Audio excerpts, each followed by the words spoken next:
Hey guys, welcome to government jobs Gyan YouTube channel.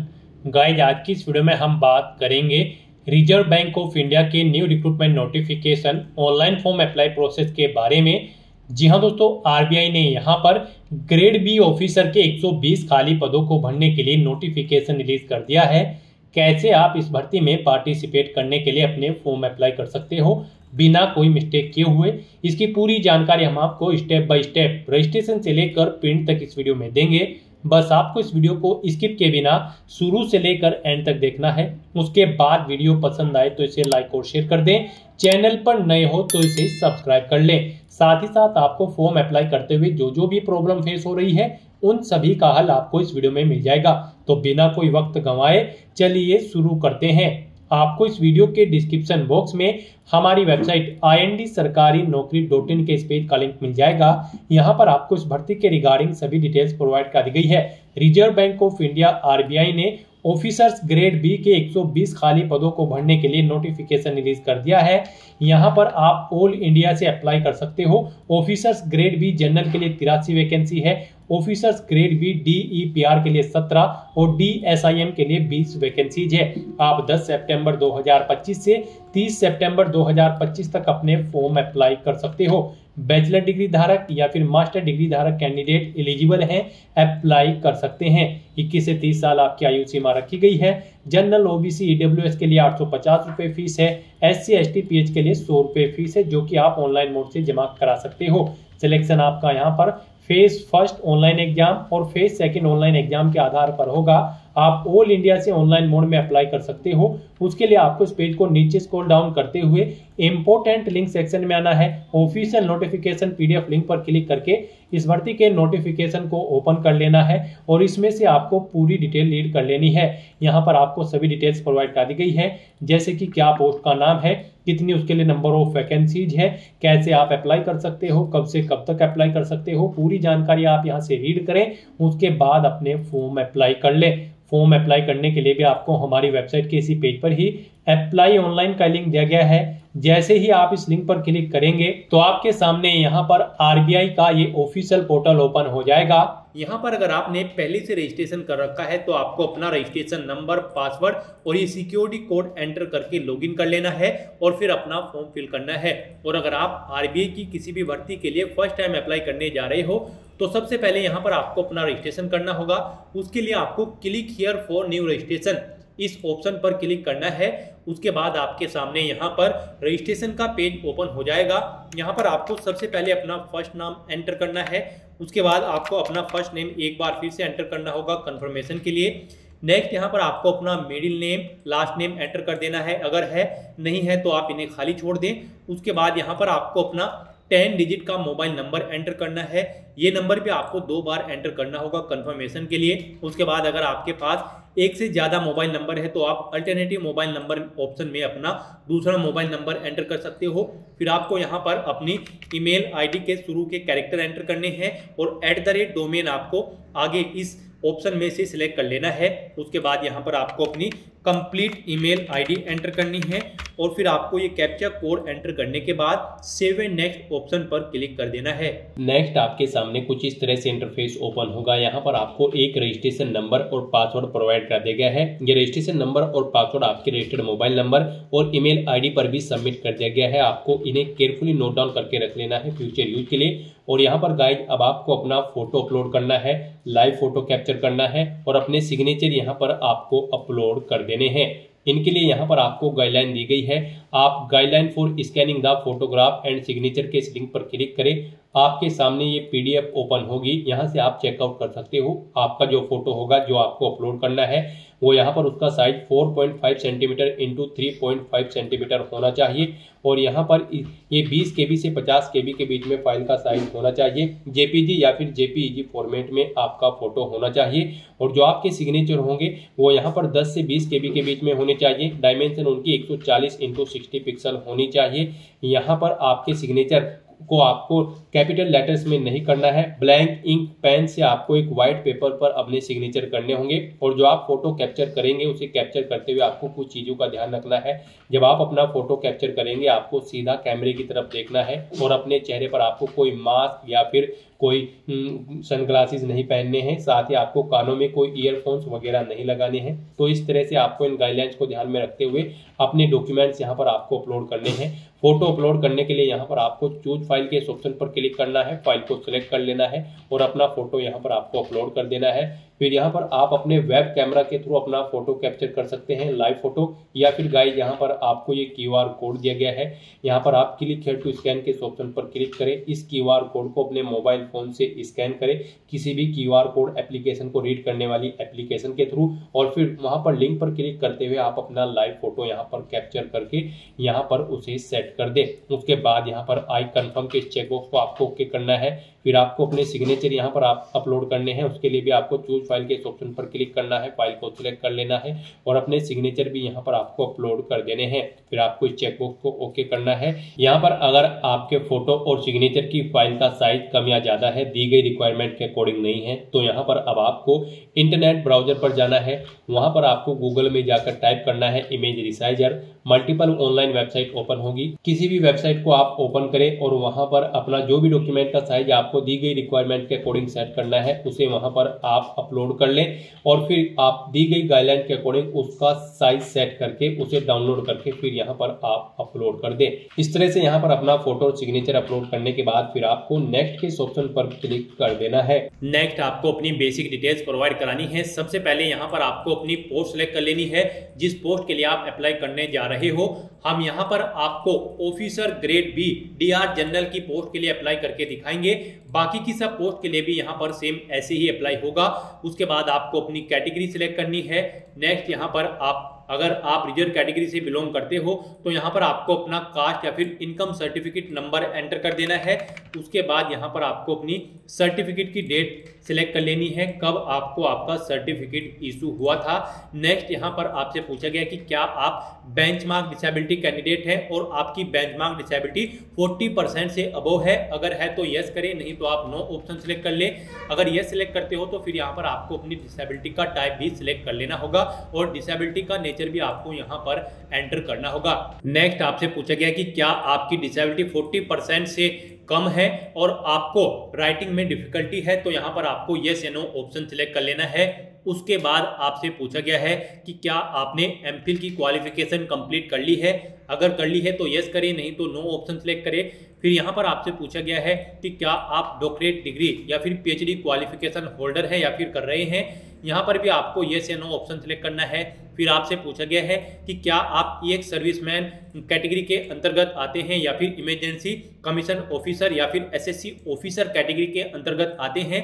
अगर आते हैं तो यस करें और फिर यहाँ पर आप अपनी कैटेगरी सिलेक्ट कर लें, आप EX सर्विसमैन है या फिर कमीशन ऑफिसर या फिर शॉर्ट सर्विस कमीशन ऑफिसर। और अगर नहीं आते हैं तो यहाँ पर आपको नो ऑप्शन सिलेक्ट कर लेना है। उसके बाद आपसे पूछा गया है कि क्या आप रिजर्व बैंक ऑफ इंडिया के एम्प्लॉय हैं।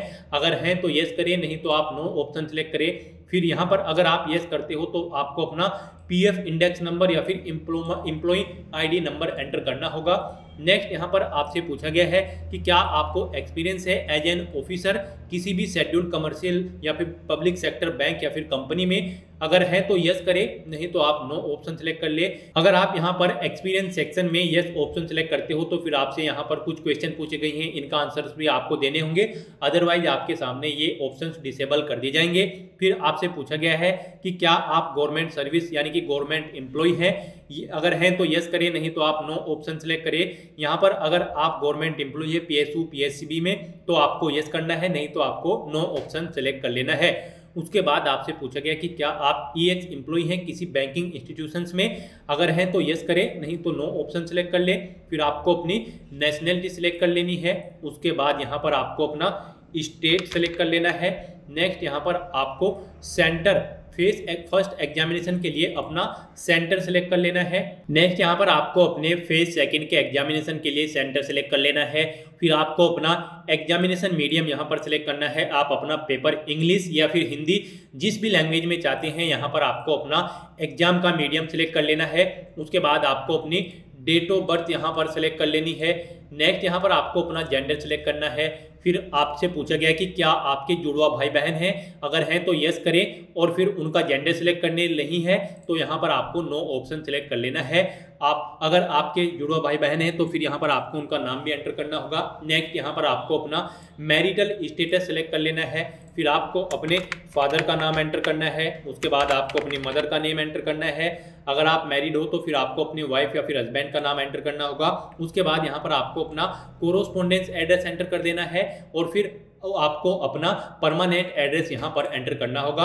और अगर आप same as address for correspondence इस चेकबॉक्स को ओके कर देते हो तो फिर आपका परमानेंट एड्रेस आपके कोरोस्पोंडेंस एड्रेस के अकॉर्डिंग फिल हो जाएगा जो आप कोरोस्पोंडेंस एड्रेस फिल करोगे। उसके बाद यहाँ पर आपको अपना एड्रेस जीएसटी इनवॉइसिंग सेलेक्ट कर लेना है। जिस एड्रेस पर आप कम्युनिकेट करना चाहते हैं यहाँ पर आपको वो अपना एड्रेस ऑप्शन सेलेक्ट कर लेना है, कोरोस्पोंडेंस एड्रेस या फिर परमानेंट एड्रेस। उसके बाद यहाँ पर आपको आपकी एप्लीकेशन फीस के चार्जेज आपकी कैटेगरी के अकॉर्डिंग शो कर दिए जाएंगे। फिर यहाँ पर आपको वैलिडेट योर डिटेल्स ऑप्शन पर क्लिक करके अपनी सभी डिटेल्स वैलिडेट कर लेनी है और उसके बाद सेव एंड नेक्स्ट ऑप्शन पर क्लिक करना है। नेक्स्ट आपको अपनी क्वालिफिकेशन और एक्सपीरियंस की डिटेल यहाँ पर प्रोवाइड करानी है। सबसे पहले यहाँ पर आपको अपनी 10वीं क्लास की डिटेल प्रोवाइड करानी है। यहाँ पर आपको सब्जेक्ट या फिर स्ट्रीम एंटर करनी है जिस स्ट्रीम में आपने अपनी 10th क्लास पास आउट की है। उसके बाद आपको बोर्ड का नेम या फिर यूनिवर्सिटी का नाम एंटर कर देना है। नेक्स्ट यहाँ पर आपको पासिंग डे, मंथ और ईयर यहाँ पर सिलेक्ट कर लेने हैं जब आपने अपनी 10वीं क्लास पास आउट की है। उसके बाद यहाँ पर आपको अपने मार्क्स की परसेंटेज एंटर कर देनी है, कितने परसेंट मार्क्स आपने ऑब्टेन किए हैं 10वीं क्लास में। फिर आपको यहाँ पर अपनी क्लास सेलेक्ट कर लेनी है या फिर grade first class, second class या फिर पास क्लास, अपने अकॉर्डिंग यहाँ पर आपको ऑप्शन सेलेक्ट कर लेना है। ऐसे ही यहाँ पर आपको अपनी 12th क्लास की डिटेल प्रोवाइड करानी है। फिर आपको यहाँ पर अपनी ग्रेजुएशन या फिर बैचलर डिग्री की डिटेल्स भी यहाँ पर सेम ऐसे ही प्रोवाइड करानी है। यहाँ पर हम आपको guys officer grade B general की पोस्ट के लिए अप्लाई करके दिखा रहे हैं। इस पोस्ट पर अप्लाई करने के लिए आपके पास ग्रेजुएट डिग्री होनी जरूरी है किसी भी डिसिप्लिन के अंतर्गत 60% मार्क्स के साथ, और 50% marks SC ST PWD applicant के लिए है। अगर वे यहाँ पर अप्लाई कर रहे हैं तो यहाँ पर आपको अपनी एजुकेशनल क्वालिफिकेशन की डिटेल अपनी पोस्ट के अकॉर्डिंग फिल कर देनी है। ऑफिशियल नोटिफिकेशन में से आप पर्टिकुलर पोस्ट की इसेंशियल क्वालिफिकेशन और एक्सपीरियंस की डिटेल चेकआउट कर सकते हो। इनके अकॉर्डिंग यहाँ पर आपको अपनी क्वालिफिकेशन और एक्सपीरियंस की डिटेल फिल करनी है। यहाँ पर अपनी ग्रेजुएशन की डिटेल फिल करने के बाद आपको सेम ऐसे ही अगर आपने पोस्ट ग्रेजुएशन डिग्री कर रखी है तो उसकी डिटेल फिल कर देनी है। एमफिल डॉक्टरेट डिग्री जो भी आपने कर रखी है उसकी डिटेल आप यहाँ पर सेम ऐसे ही फिल कर देनी है। ग्रेजुएशन में यहाँ पर आपको डिग्री सिलेक्ट करनी है सबसे पहले, उसके बाद आपको स्ट्रीम सिलेक्ट कर लेनी है। नेक्स्ट यहाँ पर आपको अपनी यूनिवर्सिटी का नाम एंटर करना है, पासिंग डेट और परसेंट ऑफ मार्क्स और क्लास आपको सिलेक्ट कर लेनी है। इस तरह से आप अपनी क्वालिफिकेशन की डिटेल यहाँ पर प्रोवाइड करा सकते हो। फिर आपसे पूछा गया कि क्या आपको कंप्यूटर की नॉलेज है, तो यहाँ पर आपको यस या नो अपने अकॉर्डिंग सिलेक्ट कर लेना है और जो नॉलेज है आपको यहाँ पर उसकी डिटेल प्रोवाइड करा देनी है। नेक्स्ट अगर आपके पास एक्सपीरियंस है तो यहाँ पर आपको अपनी एक्सपीरियंस की डिटेल प्रोवाइड करानी है। यहाँ पर आपको नेम ऑफ द एम्प्लॉयर अपना नेम एंटर करना होगा। फिर अगर आप प्रेजेंटली वर्किंग कर रहे हो तो आपको अपनी डेजिग्नेशन यहाँ पर एंटर करनी है और कब से कब तक आपको एक्सपीरियंस है ये डिटेल आपको इन कैलेंडर में से सिलेक्ट कर लेनी है। नेचर ऑफ ड्यूटी आपको प्रोवाइड करानी है। अगर आप जॉब छोड़ चुके हो तो उसका कारण आपको यहाँ पर एंटर करना है और फिर आपको ईयर ऑफ एक्सपीरियंस यहाँ पर आपके एक्सपीरियंस के ईयर इन डेट्स के अकॉर्डिंग ऑटोमेटिकली कैलकुलेट होकर आ जाएंगे। जो डेट्स आप यहाँ पर सिलेक्ट करोगे कब से कब तक का आपको एक्सपीरियंस है। उसके बाद अगर आपको एक से ज़्यादा जगह वर्किंग एक्सपीरियंस है तो आप ऐड मोर ऑप्शन पर क्लिक करके एक और रो यहाँ पर ऐड कर सकते हो और अपने एक्सपीरियंस की डिटेल प्रोवाइड करा सकते हो। एक्सपीरियंस की डिटेल प्रोवाइड कराने के बाद यहाँ पर आपको लैंग्वेजेस की डिटेल प्रोवाइड करानी है।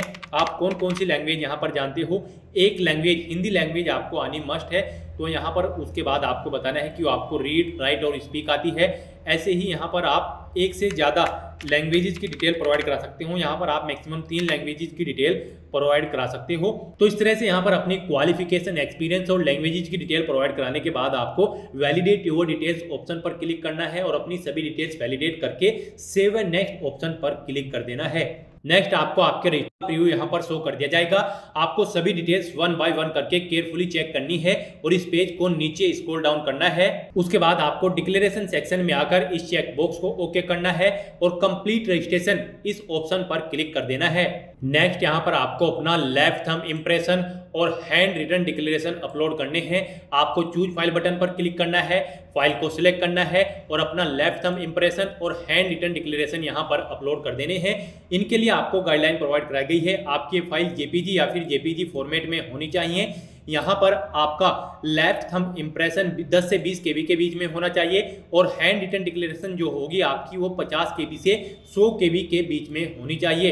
तो यहाँ पर आपको चूज फाइल बटन पर क्लिक करना है, फाइल को सिलेक्ट करना है और इन्हें यहाँ पर अपलोड कर देना है। उसके बाद आपको सिक्योरिटी कोड यहाँ पर ये एंटर करना है और सेव एंड नेक्स्ट ऑप्शन पर क्लिक कर देना है। नेक्स्ट आप फाइनल ऑप्शन पर आ जाओगे फीस पेमेंट के। यहाँ पर आप एप्लीकेशन प्रिंट ऑप्शन पर क्लिक करके अपने एप्लीकेशन फॉर्म का एक प्रिंट आउट ले सकते हो फ्यूचर यूज के लिए, फ्यूचर रेफरेंस के लिए। यहाँ पर आपको आपकी कैटेगरी के अकॉर्डिंग एप्लीकेशन फीस का अमाउंट शो कर दिया जाएगा। आपको ये सिक्योरिटी कोड यहाँ पर एंटर करना है और सबमिट ऑप्शन पर क्लिक कर देना है। उसके बाद आपको पेमेंट गेटवे के इस ऑप्शन पर रिडायरेक्ट कर दिया जाएगा।